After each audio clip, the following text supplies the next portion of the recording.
You know what I mean? From WEFM.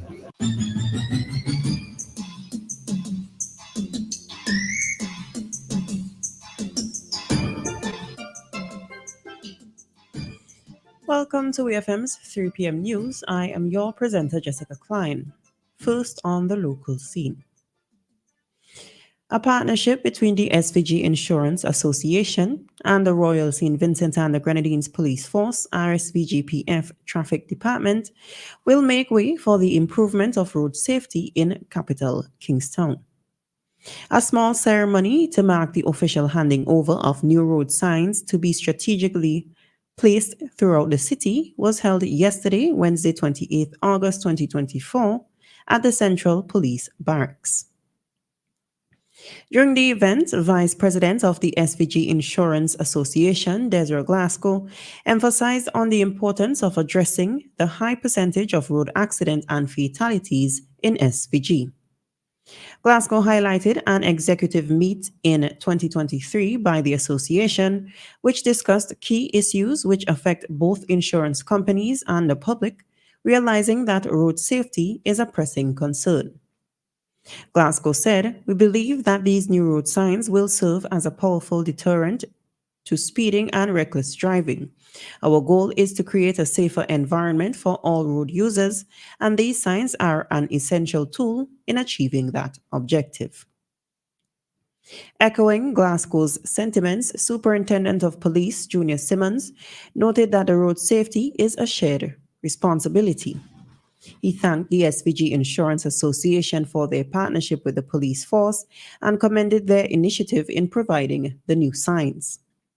The new road signs are set to be installed in various strategic locations throughout Kingstown as a visual reminder to drivers to be cautious and adhere to traffic regulations.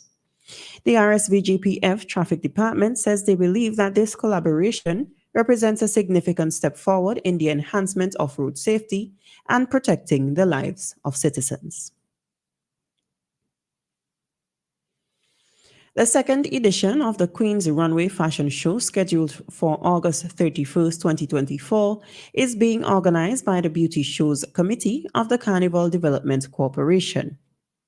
Past queens and contestants, as well as current contestants, will be highlighted as models in this year's event, which commenced in 2022. The show is set to be held at the Laview Boutique Hotel and Beach Bar. Chairperson of the BSC, Avia Charles, mentioned that this year's pageant includes a contestant from the hurricane-affected Union Island and that all contestants are actively gathering donations to aid those impacted by the disaster.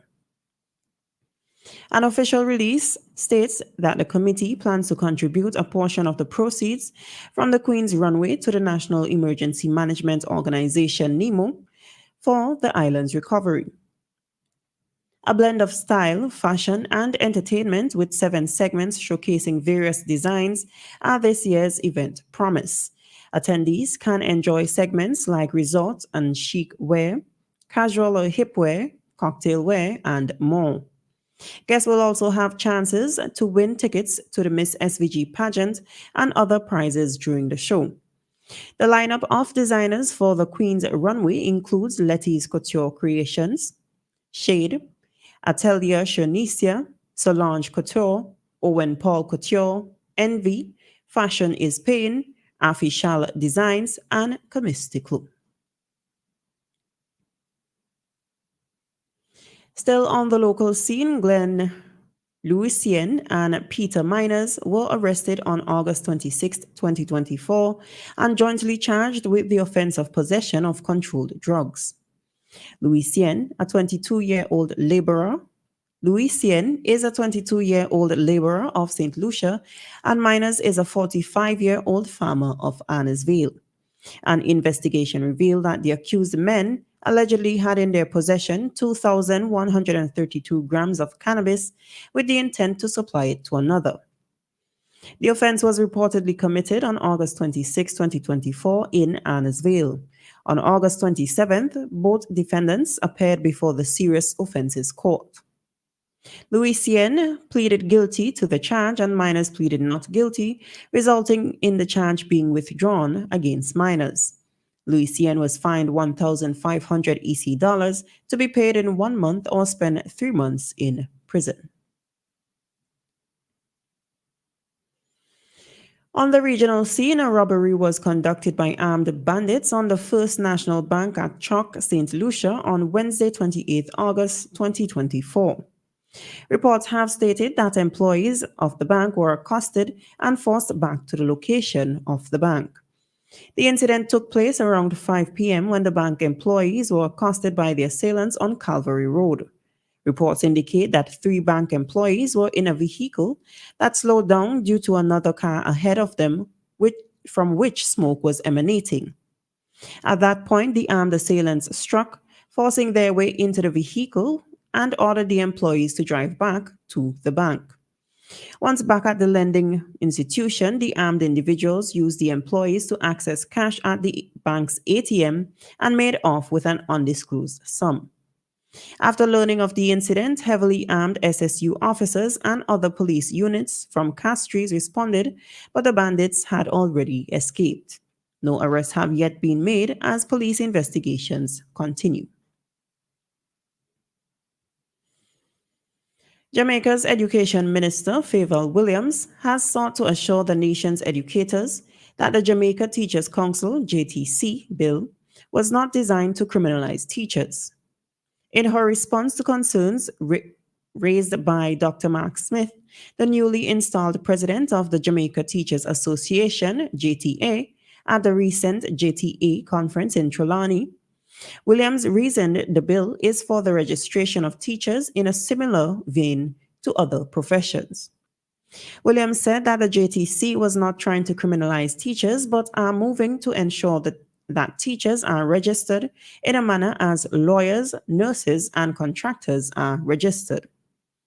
Smith, shortly after his installment, noted that while the association is not opposed to the concept of professionalizing teaching, the teachers' union is guarded against exposing its members to victimization in any form or manifestation.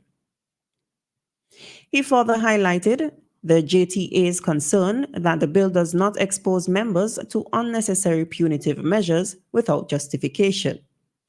Smith raised objections, stating, "Several of my predecessors and I are troubled by the move to criminalize certain violations and will push for a reconsideration of those aspects of the bill."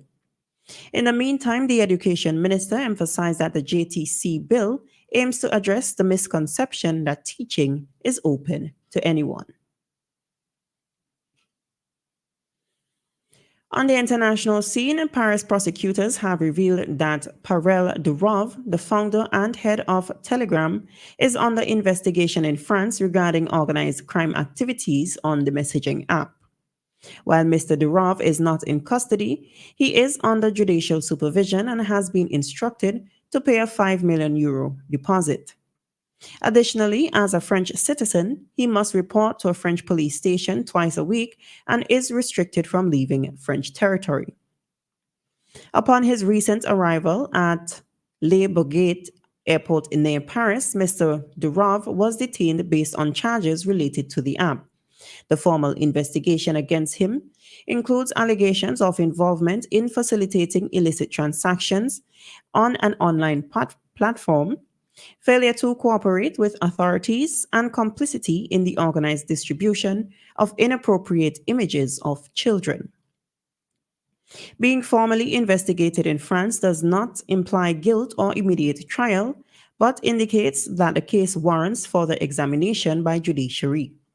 While Mr. Durov has not commented publicly on these developments, his lawyer emphasized Telegram's compliance with European digital regulations and denied any involvement in criminal activities. The arrest of a social media platform owner for how the platform is used has sparked a heated online discussion about freedom of speech and responsibility. This has been WEFM's 3 p.m. news. I have been your presenter, Jessica Klein. Join us again at 5:30 p.m. for WEFM's evening news, and we thank you for listening.